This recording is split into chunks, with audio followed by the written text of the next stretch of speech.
Notre secours est dans le nom du Seigneur qui a fait le ciel et la terre. Je vous avais parlé la dernière fois de magie mimétique. Et c'est vrai qu'avec Ézéchiel, on a l'impression quand même que c'est un prophète d'une autre planète. Je vais jusqu'au bout de ma pensée. Je pense que l'on peut parler à propos d'Ézéchiel de chamanisme. Oui, parfaitement. Alors rassurez-vous, chaman biblique. On verra ce que ça a de spécifique. Mais moi, j'en ai besoin de cette clé de lecture pour vous montrer comment ces premiers chapitres que vous venez d'entendre forment un tout, sont structurés ensemble, et c'est ça ce qui vous permettra de rentrer dans la lecture du jour.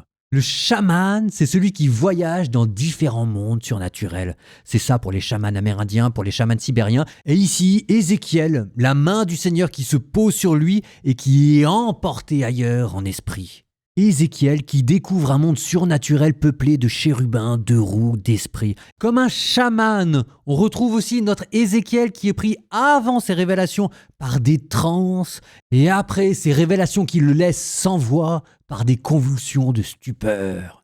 Alors il y a quand même une différence, c'est que dans les chamans amérindiens ou les chamans sibériens, c'est une transe qui est provoquée. On consomme des substances hallucinogènes ou on se fait des danses pour rentrer en état de transe, alors que là, passif divin, c'est Ézéchiel qui est saisi. D'ailleurs, si j'aime regarder, la seule chose qu'ingère Ézéchiel, c'est un livre. Lui, c'est pas des psychotropes qu'il prend, c'est la parole de Dieu. Et manifestement, ça lui fait voir des choses encore plus belles et encore plus terrifiantes. Donc, chaman, mais chaman biblique. Que tout le monde se rassure, on continuera de creuser ce que ça veut dire. Quand je vous dis ça, on n'est pas dans le New Age. Mais en attendant, c'est ce qui nous permet de comprendre les premiers chapitres. D'habitude, on parle de révélation inaugurale et ensuite de vocation prophétique. Oui, mais si je reprends le vocabulaire chamanique, on parlera plutôt d'initiation. Sauf que le guide qui initie Ézéchiel dans le monde des esprits, c'est pas un sorcier ou un guide humain, c'est Dieu lui-même. Puis, fin de l'initiation. On a eu Ézéchiel qui était resté 7 jours stupéfait sans parole au milieu du peuple, exactement comme les jeunes Indiens, après le rite d'initiation, se retrouvent marginalisés pour un temps en dehors des sociétés tribales. Le personnage sacré qui tout d'un coup devient seul au milieu du peuple et qui traverse une période d'intériorisation et de maturation spirituelle avant d'entamer sa mission. Est-ce que vous les voyez là maintenant, nos petites pièces du puzzle qui commencent à s'assembler ? Et c'est là ensuite qu'on a vu Ézéchiel entamer une série de gestes de puissance qu'on appelait la magie mimétique. Une sorte d'incantation, de lente maturation où le prophète inscrit dans son corps le destin de son peuple et le message qu'il doit délivrer.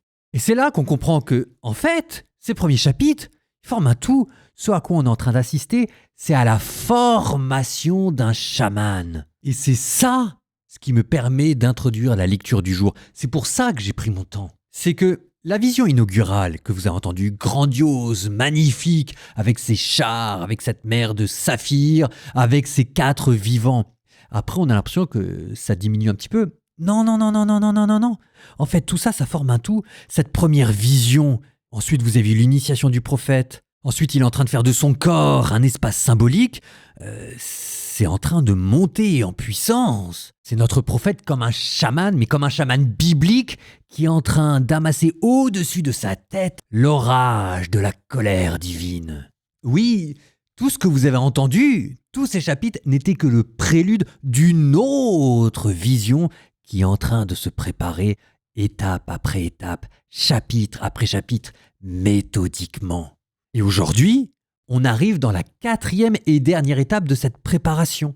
Le prophète va expliquer le pourquoi de cette vision. Donc vous allez entendre à nouveau une diatribe, la bonne vieille colère prophétique contre les hauts lieux idolâtriques, et ensuite l'annonce de la fin. C'est la fin qui arrive, vous entendrez ça. Vous me direz, ça on l'a déjà entendu dans les autres prophètes. Non mais là vous avez entendu comment ça s'inscrivait dans un autre schéma.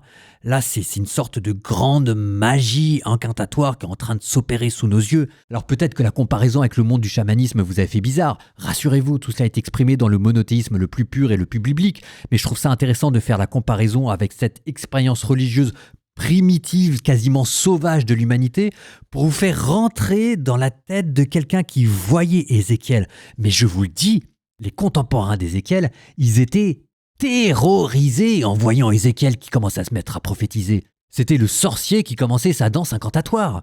Donc, On se tait, on laisse le prophète parler, le chant de la colère divine, dernier prélude d'une grande vision à venir. C'est fini. Ézéchiel 6 et 7.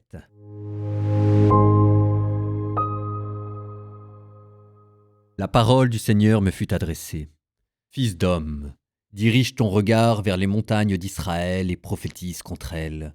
Tu diras, montagnes d'Israël, écoutez la parole du Seigneur Dieu. Ainsi parle le Seigneur Dieu aux montagnes et aux collines, aux ravins et aux vallées. Me voici. Je fais venir contre vous l'épée. Je ferai disparaître vos lieux sacrés. Vos autels seront abattus, vos colonnes à encens brisées. Je ferai tomber devant vos idoles immondes vos morts transpercés. Je mettrai les cadavres des fils d'Israël devant leurs idoles immondes et je disperserai vos ossements autour de vos autels. Partout où vous habitez, les villes seront ruinées, les lieux sacrés dévastés, si bien que vos autels seront ruinés, voués à la malédiction, vos idoles immondes seront supprimées et disparaîtront, vos colonnes à encens seront brisées, vos ouvrages effacés, on tombera transpercé au milieu de vous, et alors vous saurez que je suis le Seigneur. Mais j'en épargnerai. Quand il y aura pour vous des rescapés de l'épée au milieu des nations, quand vous serez dispersés parmi les pays étrangers, alors vos rescapés se souviendront de moi parmi les nations où ils auront été emmenés captifs, eux dont j'ai brisé le cœur prostitué qui s'est détourné de moi, et leurs yeux qui se prostituaient aux idoles immondes, et le dégoût leur montera au visage pour tout le mal qu'ils auront commis avec toutes leurs abominations. Alors ils sauront que je suis le Seigneur, et que ce n'est pas en vain que je parle de leur infliger ces maux. Ainsi parle le Seigneur Dieu. Bat des mains, tape des pieds et dit « Hélas ! Pour tout le mal abominable de la maison d'Israël, elle va tomber par l'épée, par la famine et par la peste. Qui est au loin mourra par la peste, qui est proche tombera par l'épée, et le reste, les assiégés, mourra de faim. J'irai jusqu'au bout de ma fureur contre eux. Alors vous saurez que je suis le Seigneur, quand leurs morts transpercés seront couchés au milieu de leurs idoles immondes, autour de leurs autels, sur toute colline élevée, au sommet de toute montagne, sous tout arbre verdoyant et tous les térébinthes touffus, sur les lieux même où ils offraient un parfum d'apaisement à toutes leurs idoles immondes. J'étendrai la main contre eux, et je ferai de ce pays une solitude désolée, depuis le désert jusqu'à Ribla, partout où ils habitent. Alors ils sauront que je suis le Seigneur. La parole du Seigneur me fut adressée. Fils d'homme, tu diras, ainsi parle le Seigneur Dieu à la terre d'Israël. C'est la fin. La fin arrive aux quatre coins du pays. Maintenant c'est la fin pour toi.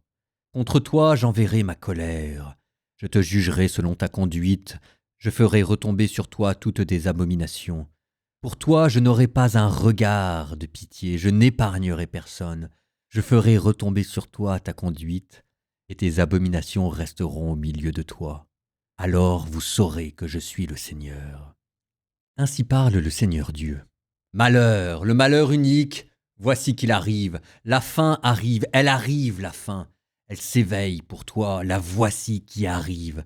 Le terme arrive pour toi qui habites le pays. Le temps arrive, le jour est proche. Panique au lieu de joie pour les montagnes. Maintenant, d'ici peu, je vais déverser ma fureur contre toi, j'irai jusqu'au bout de ma colère contre toi, je te jugerai selon ta conduite, et je ferai retomber sur toi toutes tes abominations. Je n'aurai pas un regard de pitié, je n'épargnerai personne. Je ferai retomber sur toi ta conduite, et tes abominations resteront au milieu de toi. Alors vous saurez que je suis le Seigneur, celui qui frappe. Voici le jour, voici qu'il arrive, le terme. Il se met en route, le gourdin fleurit, l'arrogance bourgeonne, la violence s'est dressée, le gourdin du crime. Il ne reste rien de leur débordement, rien de leur grondement, Plus de répit pour eux, le temps arrive, le jour est tout proche, que l'acheteur ne se réjouisse pas, que le vendeur ne se désole pas, contre tout débordement l'ardeur de ma colère. Celui qui vend ne reviendra plus à ses ventes, aussi longtemps qu'il vivra, la vision sur les débordements ne reviendra plus, chacun vivra dans sa faute sans reprendre vigueur. On sonnera de la trompette, tout sera prêt, mais personne pour aller au combat. Contre tout débordement, l'ardeur de la colère. Dans les rues, l'épée. À la maison, peste et famine. Qui est au champ mourra par l'épée. Qui est en ville, famine et peste le dévoreront. Les rescapés s'échapperont. Ils iront vers les montagnes telles les colombes des vallées, tous gémissant, chacun par sa faute. Et toutes les mains faibliront.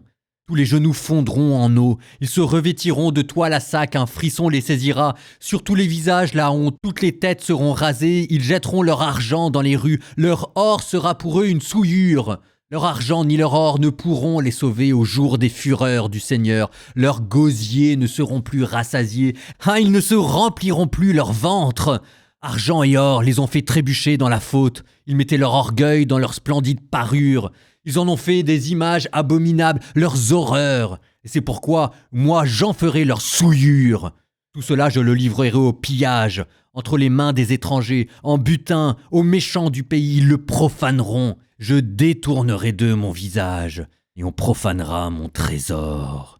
Des brigands y viendront, et le profaneront. Fabrique une chaîne. Le pays est rempli de jugements sanguinaires. La ville est remplie de violence. Je ferai venir les pires des nations, et elles s'empareront des maisons. Je ferai cesser l'orgueil des puissants, et leurs sanctuaires seront profanés. L'angoisse arrive. Ils chercheront la paix.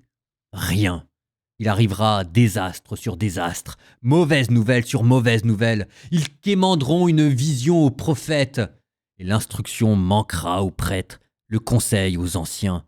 Le roi portera le deuil, le prince se vêtira de désolation, les mains des gens du pays trembleront, j'agirai envers eux d'après leur conduite, je les jugerai selon leur jugement, alors ils sauront que je suis le Seigneur.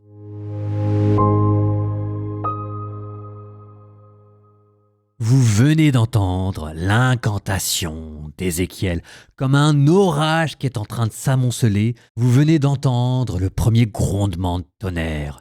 Le prophète vous a redit la colère de Dieu contre les idoles païennes, les montagnes, les autels, les hauts lieux, autant d'endroits où le peuple adorait les divinités païennes. Tout est prêt pour la dernière grande vision qui va tout récapituler.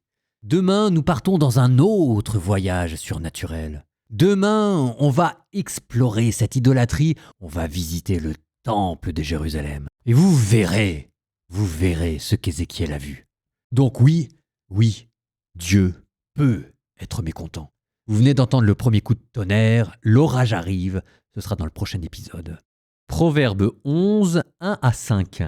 Le Seigneur a horreur des balances truquées, c'est le poids exact qui lui plaît. Que vienne l'arrogance, viendra le mépris. La sagesse est avec les humbles.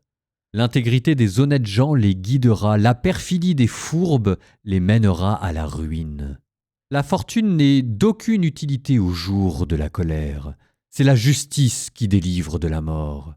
La justice des gens intègres leur trace un droit chemin et le méchant succombe à sa propre méchanceté.